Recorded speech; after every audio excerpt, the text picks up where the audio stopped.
Sementara itu pemirsa, kerusakan jalan nasional juga terdapat di Kabupaten Muara Enim, sehingga pemerintah setempat meminta kepada Balai Jalan untuk segera melakukan perbaikan agar bisa dilintasi pemudik.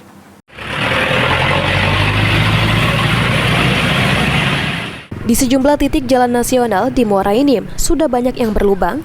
Kondisi ini akan menyulitkan pengguna jalan sehingga bisa saja membahayakan para pemudik yang melintas nantinya.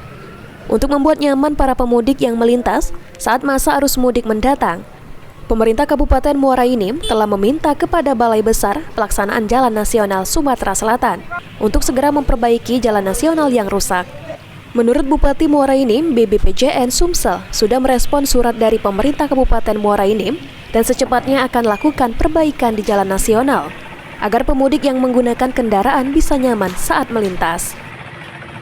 Kita sudah bersurat ke Balai Besar Jalan Nasional di Palembang, dan saya sendiri sudah kontak pribadi dengan Dirjen Jalan Nasional wilayah Kabupaten Muara Enim. Selama tadi memang ada blokir anggaran, tapi informasi terakhir yang kita terima bahwa blokir tersebut sudah dibuka dan akan segera dalam waktu dekat. Mudah-mudahan sebelum Lebaran semua sudah teratasi. Diprediksi di masa mudik Lebaran akan banyak kendaraan melintas di jalan lintas tengah Sumatera yang berada di Muara Enim, sehingga kenyamanan para pemudik menjadi prioritas. Mardiansyah, PAL TV.